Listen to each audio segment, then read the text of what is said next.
students, welcome, Hoshamdeed and Hosh Galdanis.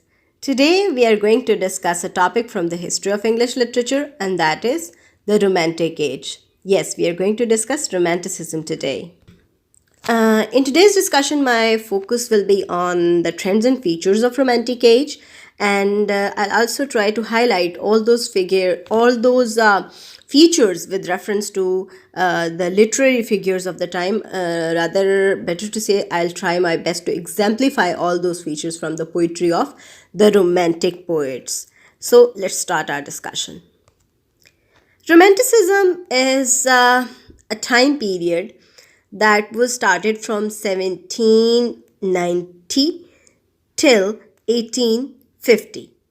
Well, this was a movement and it got popularity in late 18th and early 19th centuries. It was a literary movement and it emphasized on the importance of nature, emotions, and freedom. Romantic writers and poets, they were all attempted to rebel against the increased focus on science, rationality, and reasoning. And this was, in fact, a movement that had some motives behind. This very movement, the Romantic movement, it was in fact a reaction against the Industrial Revolution.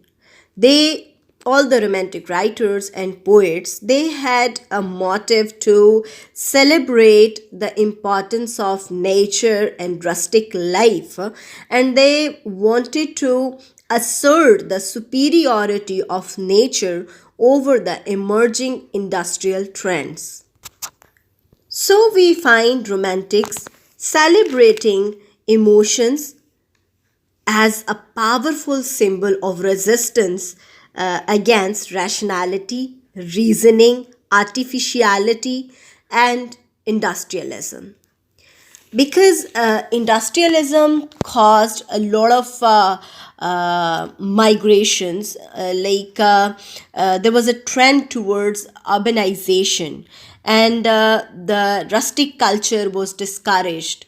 So the Romantic writers and the Romantic poets, not all the literary figures of the era were writing with the romantic notions, but only the few, because I'll discuss with you the features of romantic literature. Only those writers and poets fall into the category of the romantic poets and writers who have certain characteristics of romanticism in their poetry. So the prior to all is that the focal aim of romanticism was to express a reaction against the emerging trends of industrialization, urbanization, because they wanted to assert the power of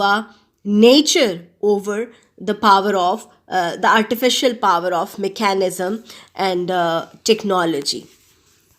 Let's come to the literary features of the Romantic Age.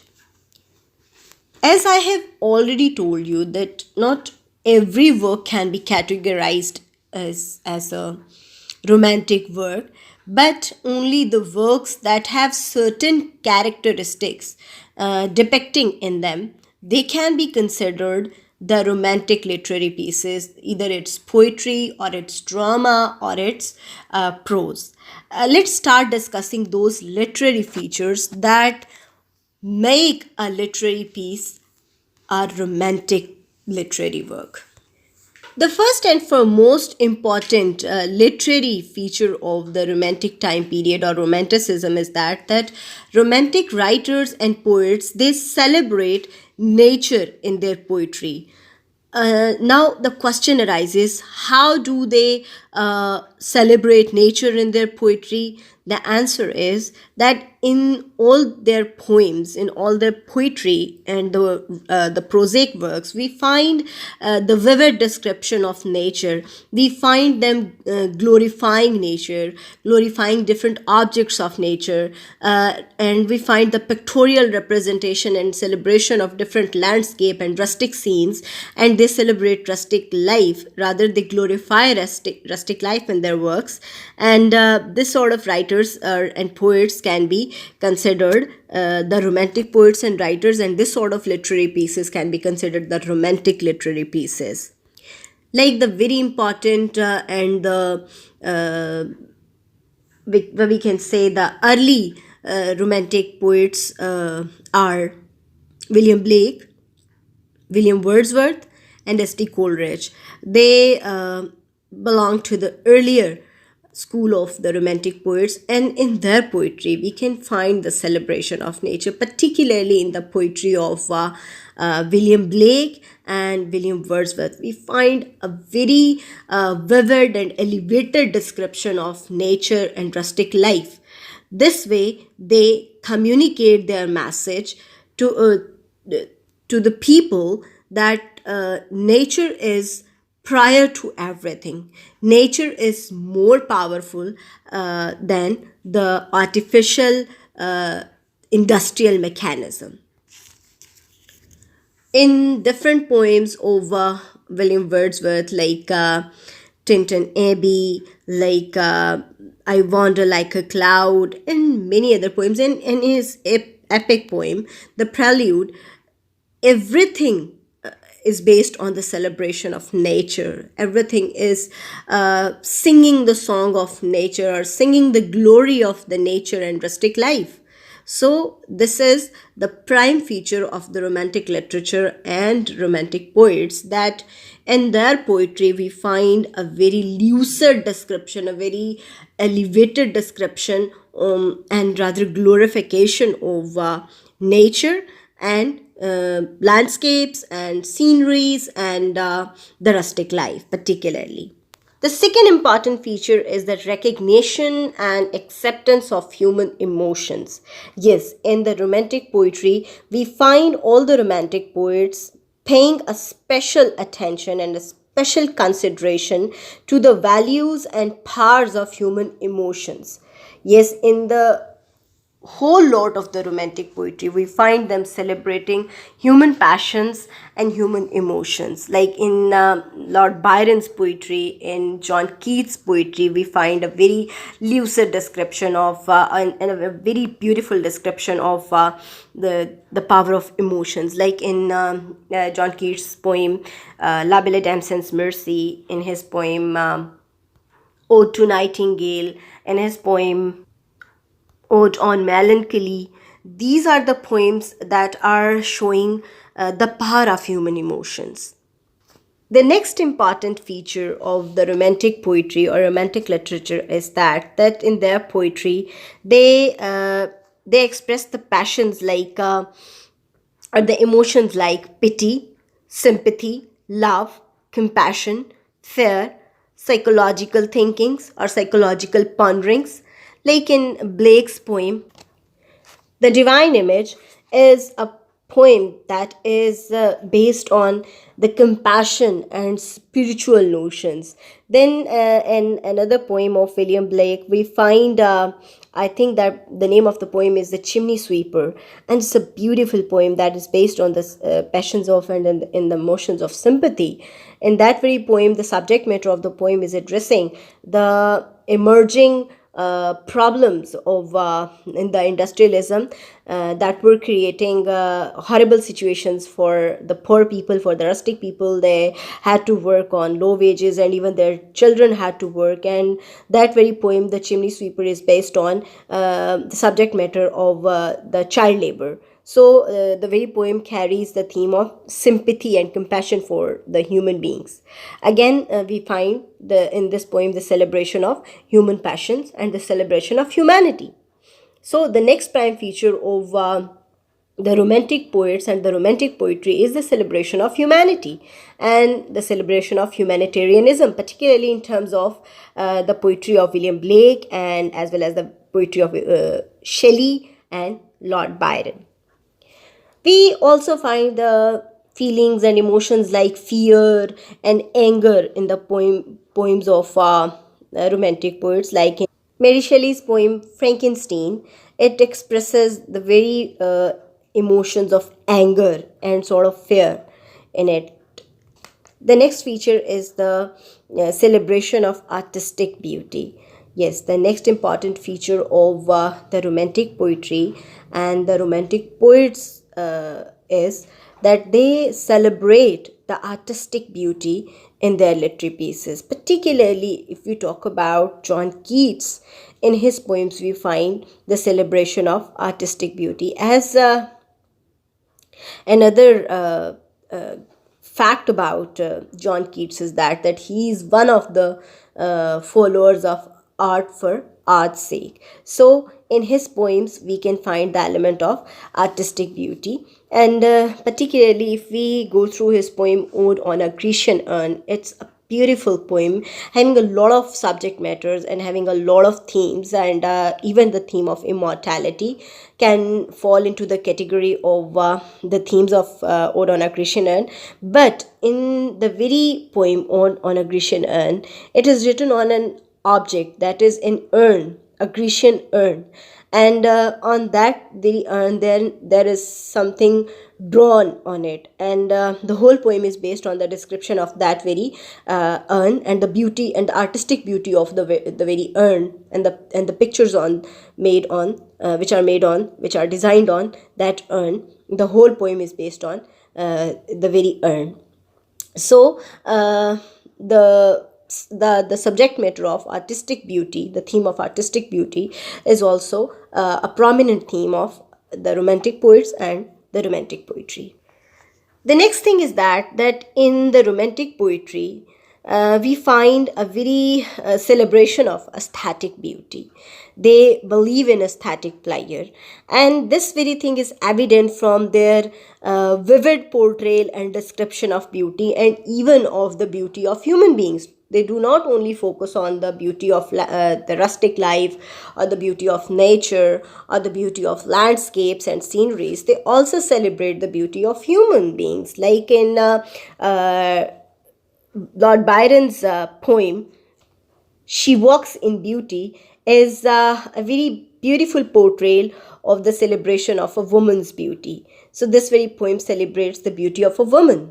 uh, the next thing is, in the romantic poetry, we find a lucid description of solitude. They again and again pay their attention to solitude. They again and again try to glorify the aspect of solitude. Believe that the solitude is a necessary thing for the creation of, for making art, for the creation of art.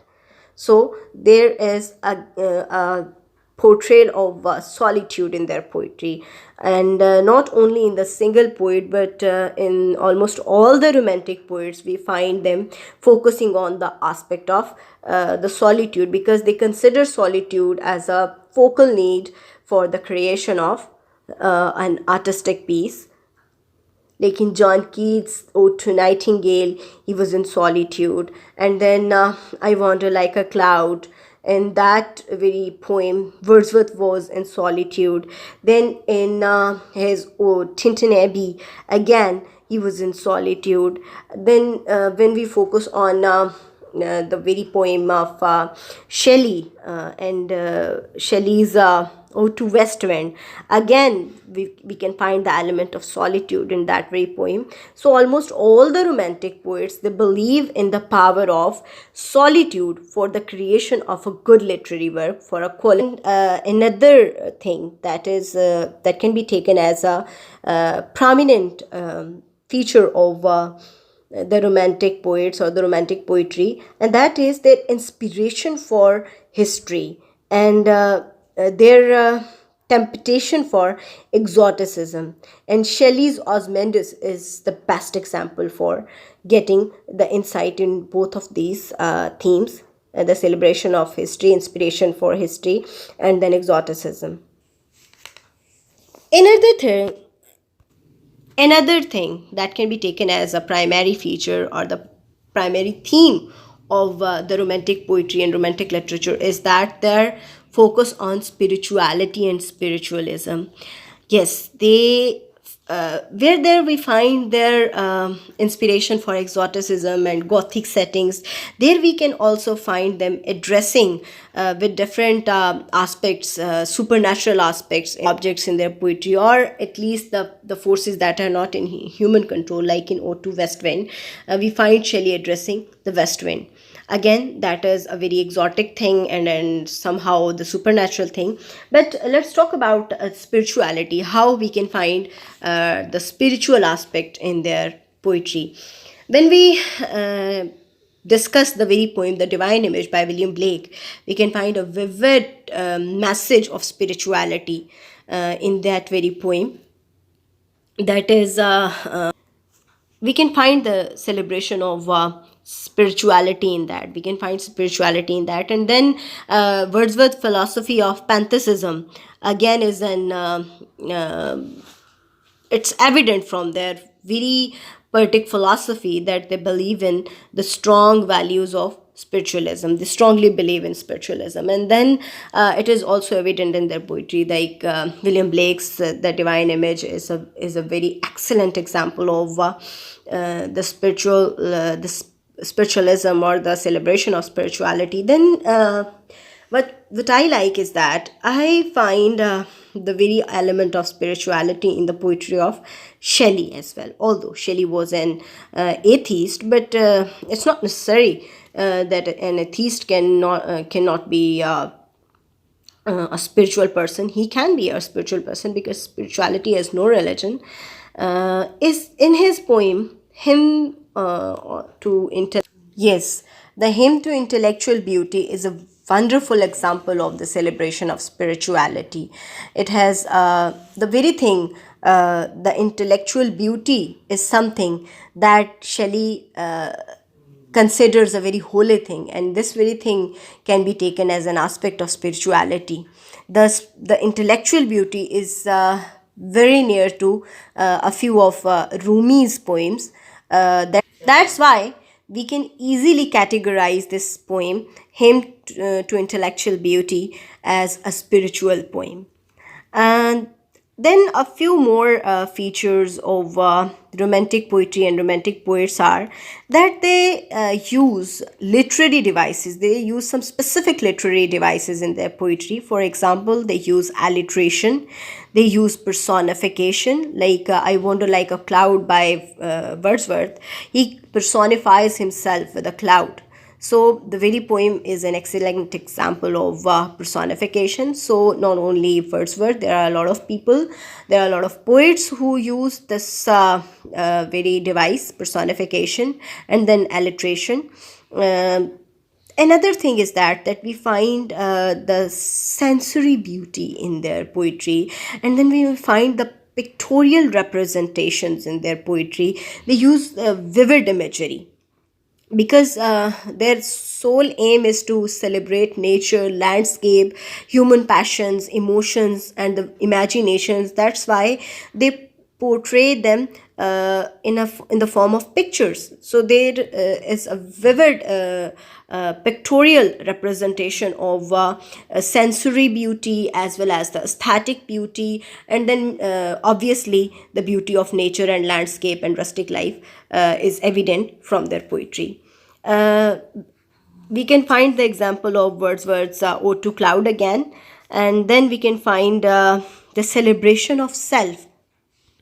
Yes, another prime feature of romantic poetry and the romantic poets is the celebration of self, the celebration of something autobiographical, like John Keats' poem La Belle Damson's Mercy can be taken as an autobiographical poem, because John Keats himself was suffering some kind of betrayal in his life. And secondly, although there are a lot of themes in that poem, but somehow this very poem can be taken as something autobiographical.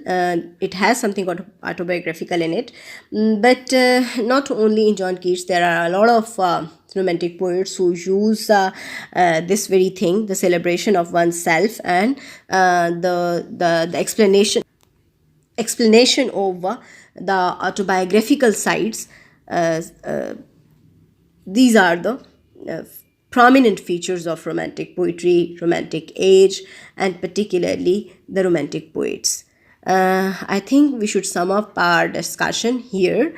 We will discuss each and every academically celebrated poet from the early school of romantic poets and from the later school of romantic poets individually in our next videos. The early means the earlier romantic poets are, as I have already told you, William Blake, William Wordsworth, and S.T. Coleridge, and the later one are Shelley, Keats, and Byron. I think it's enough for today. Thank you so much. Allah Hafiz.